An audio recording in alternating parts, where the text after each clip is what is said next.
passando não é nem o, o início da grande tribulação, ok? São só o princípio das dores. Nós já lemos lá em Mateus 24. Então, isso tudo que a gente está passando é só o princípio das dores. O final dos tempos mesmo ainda está por vir. E nós vamos conseguir ver isso nitidamente se a gente estiver embasado nessa palavra. Amém? E aí João começa agora um início de uma carta, um início de um relato, né? E a gente vai ver o que ele começa a falar agora aqui para nós. Versículo 4. João, às 7 igrejas da província da Ásia. A vocês, graças e paz da parte daquele que é, que era e que há de vir. Dos 7 espíritos que estão diante do seu trono e de Jesus Cristo, que é a testemunha fiel, o primogênito dentre os mortos e o soberano dos reis da terra. Então vamos entender aqui. João está cumprimentando os irmãos, as igrejas, né? As 7 igrejas da província da Ásia. E aí, se vocês pegaram aqueles mapinhas que eu mandei para vocês, aí vocês vão ver aonde estava mais ou menos localizado, né? Essas 7 igrejas. Eu não imprimi a minha, não, mas na próxima aula acho que eu vou trazer para ficar mais fácil da gente identificar. Então, nós temos as 7 igrejas ali no cantinho da Ásia Menor, né? Essas 7 igrejas que nós vamos falar bastante sobre elas nas próximas aulas. E então João começa a direcionar uma carta, um escrito para essas igrejas. E nós vamos entender por que ele começa, então, esse livro da revelação de Jesus Cristo, justamente para essas igrejas, para esses locais. E ele começa dizendo que a graça e a paz é da parte daquele que é, que era e que há de vir. Então ele está citando trechos da própria palavra do Antigo Testamento ou mesmo do próprio Novo Testamento para testificar de quem é que ele está falando, de quem é que ele está, que ele vai começar a relatar aqui no livro de Apocalipse. Então ele está falando a vocês graça e paz da parte de quem? Daquele que é, daquele que era e aquele que há de vir. Dos 7 espíritos que estão diante do seu trono e de Jesus Cristo, que é a testemunha fiel, o primogênito dentre os mortos e o soberano dos reis da terra. Então, uma das revelações para mim mais fortes nesse trecho que João está descrevendo aqui para nós é justamente sobre o Jesus ressurreto. Ele está deixando aqui bem claro. E de Jesus Cristo, que é a testemunha fiel, o primogênito dentre os mortos. Então ele está falando assim, que vai ser começado a falar sobre ele aqui é sobre aquele que foi o primeiro a ressuscitar dentre os mortos para a vida eterna. Então o principal atributo, a principal ênfase que se dá no Novo Testamento para Jesus é justamente sobre a ressurreição dos mortos, sobre ele estar vivo diante do Pai, à destra de Deus, né? A palavra vai dizer, na questão de poderio, né? Daquele que vai vir, é ele que vai vir com poder e grande glória. Então, está se falando que esse Jesus que vai se começar a falar sobre ele nesse livro, nessa revelação, é o que está ressurreto. Ele é o primogênito, o primeiro que ressuscitou dentre os mortos para a vida eterna. Alguém pode estar se perguntando a Elisângela, mas Jesus não foi o único que ressuscitou. Inclusive, nós lemos que na morte de Jesus, muitas pessoas ressuscitaram, né? Os túmulos se abriram, se você lembrar das passagens. Mas a palavra está sendo clara sobre ressurreição para a vida eterna. Jesus foi o primeiro e o único até aqui a ressuscitar para a vida eterna. Então, o corpo de Jesus foi transformado em um corpo incorruptível até desde o dia da sua ressurreição, e esse vai ser o corpo que ele vai ter para toda a vida eterna, né? Então, esse é o corpo que todo salvo vai ter depois da volta de Jesus, esse corpo incorruptível. Então, ele foi o primogênito, o primeiro a nascer para a vida eterna. Assim como o primeiro Adão foi o primeiro a morrer para a vida eterna em pecado, Jesus foi o primogênito para a vida eterna. Então nós temos um primeiro que morreu por causa do pecado e nós temos agora um primeiro que ressuscitou para a vida eterna. Ok? Então não houve ainda a ressurreição de mortos de ninguém para a vida eterna, senão só Jesus. Entendido aqui esse ponto? Para a gente entender, inclusive, sobre ressurreição? Pode falar, Dailton, por favor, abre aí. Fiquei com uma dúvida aqui, ó, dos 7 espíritos. Quem são esses 7 espíritos que estão diante do seu trono? Vamos pegar, então? Eu não ia falar exatamente nesse ponto, mas vamos pegar. Porque vai falar bastante sobre eles, né?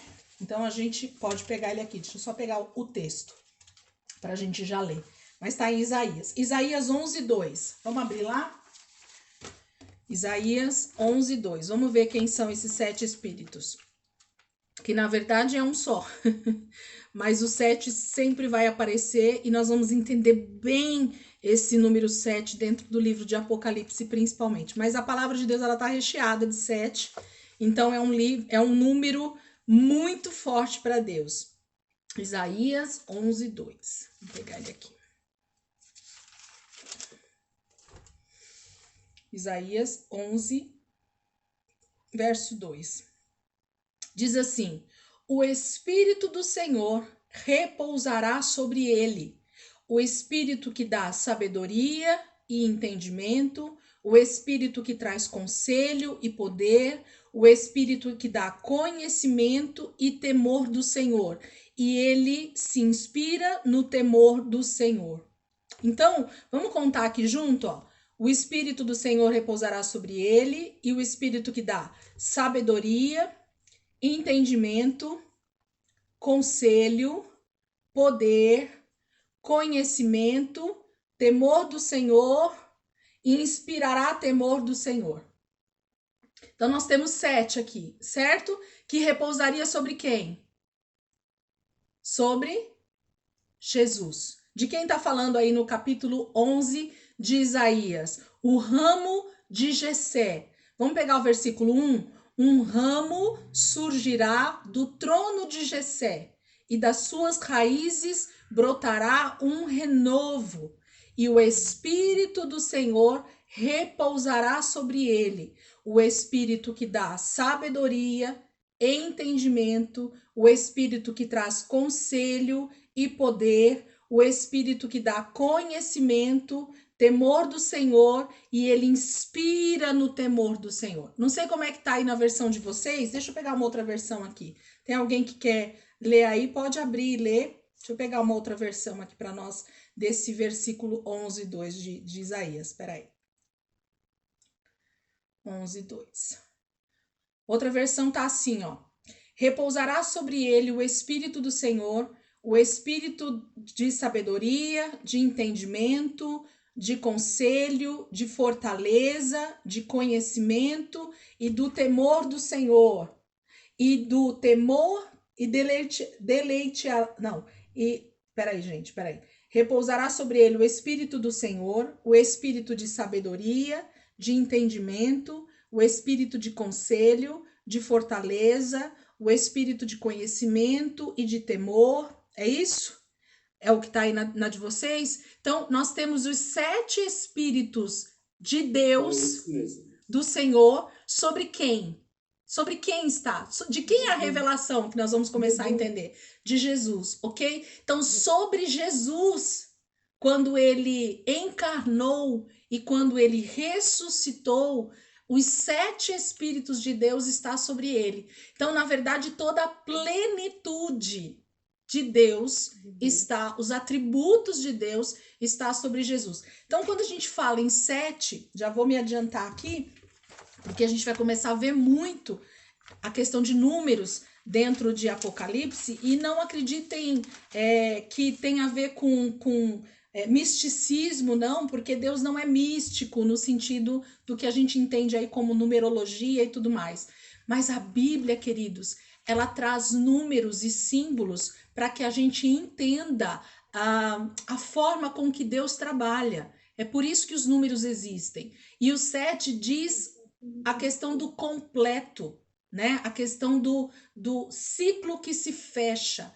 É um período de completude, é um período de inicia e fecha. Então, tudo que está no número 7 é um completo de Deus.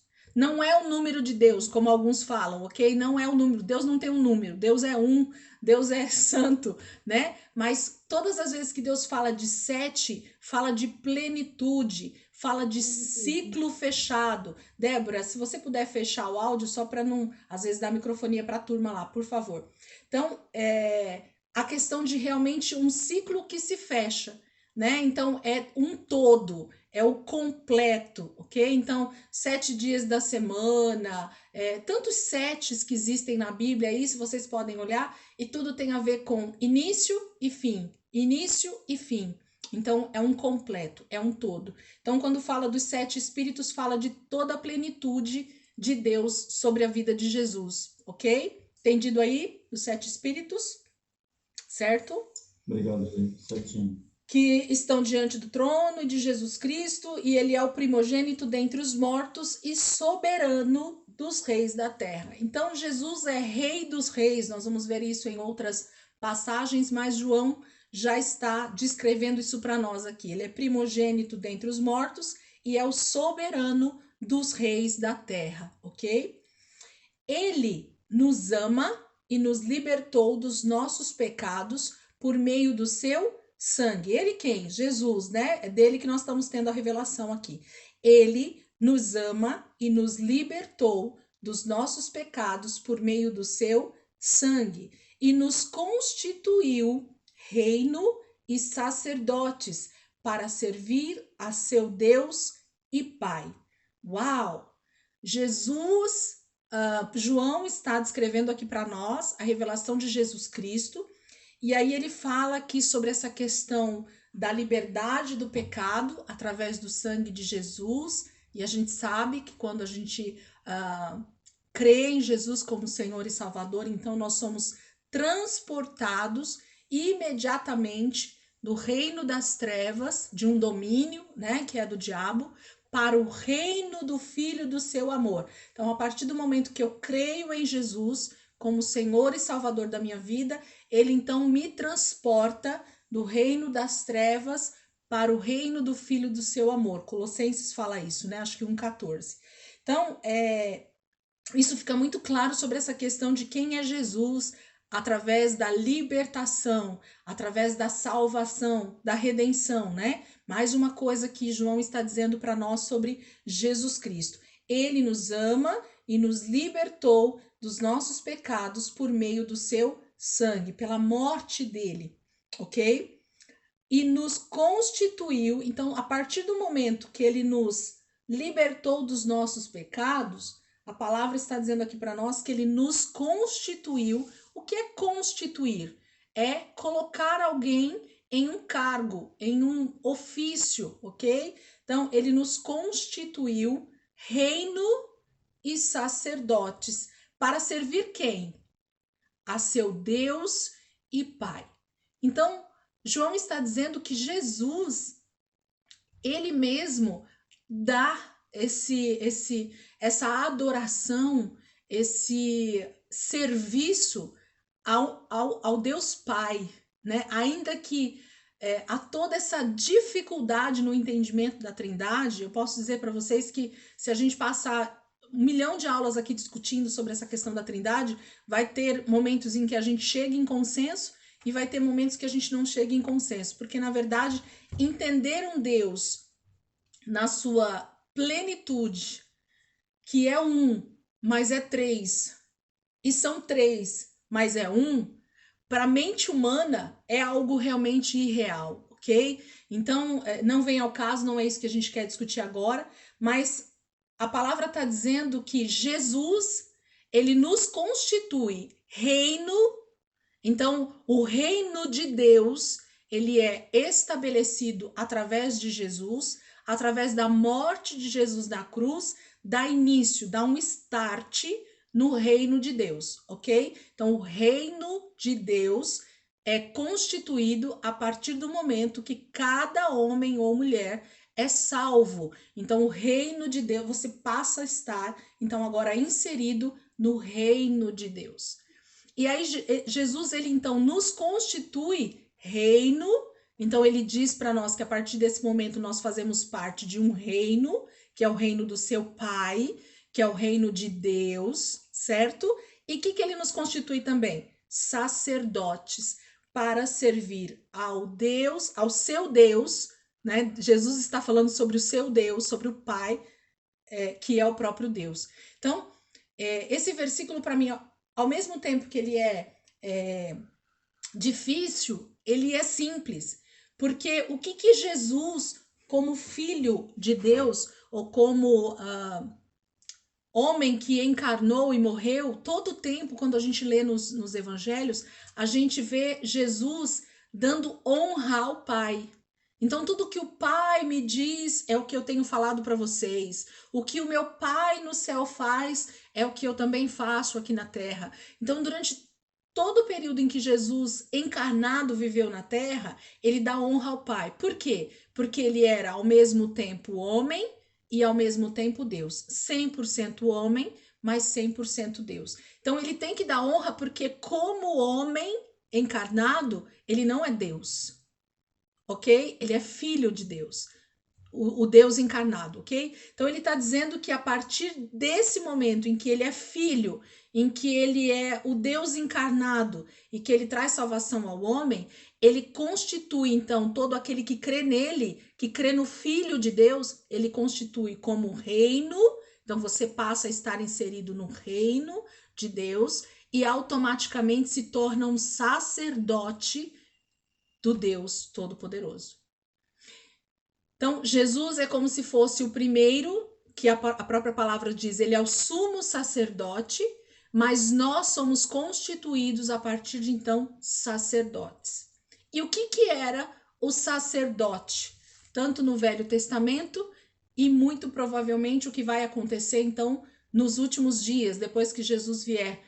O que Jesus então nos constitui para fazer? Ele nos constitui como reino de Deus, então nós estamos agora inseridos em um reino que tem um governante, que tem um rei governando sobre ele, e a partir desse reino, dentro desse reino, nós todos que estamos inseridos nesse reino, então nós estamos falando dos salvos, ele nos constitui como sacerdotes. Então, nós vamos servir a Deus de forma primária, vamos dizer assim, próximos, que era isso que o sacerdote no Velho Testamento fazia.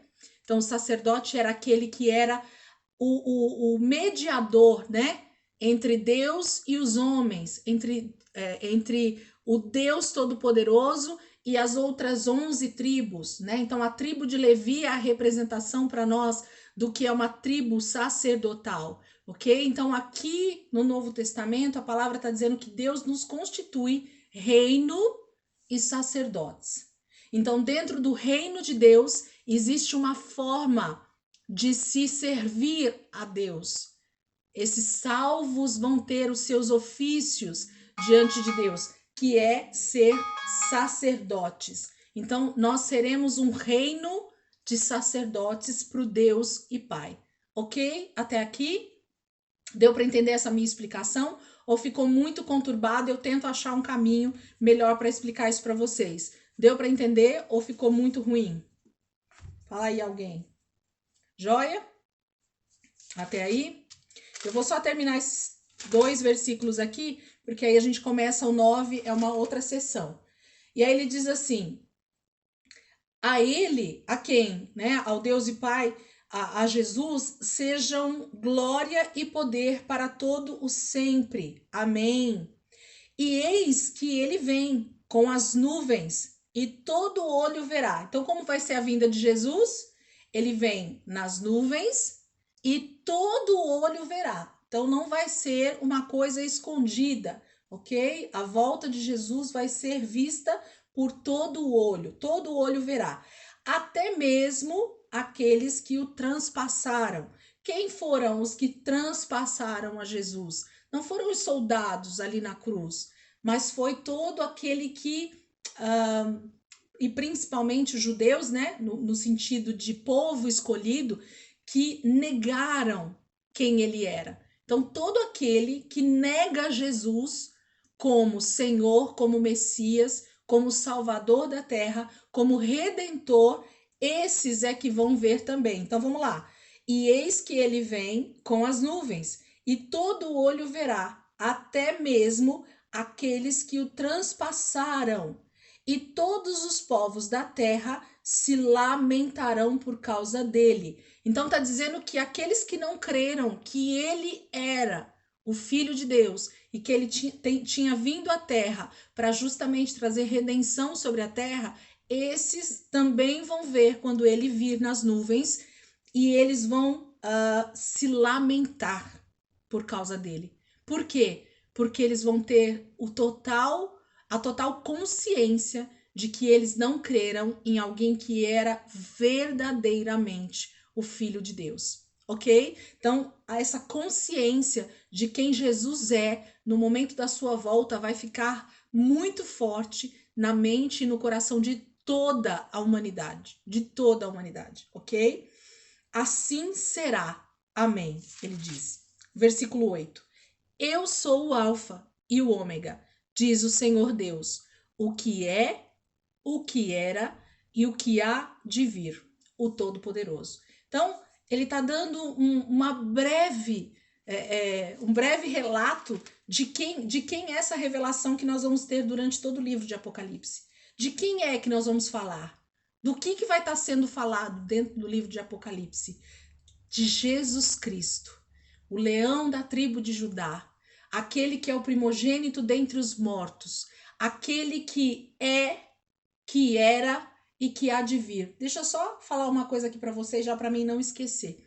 Percebam que a colocação desses três elementos sobre Jesus está primeiro no presente, depois no futuro e depois primeiro no presente, depois no passado e depois no futuro.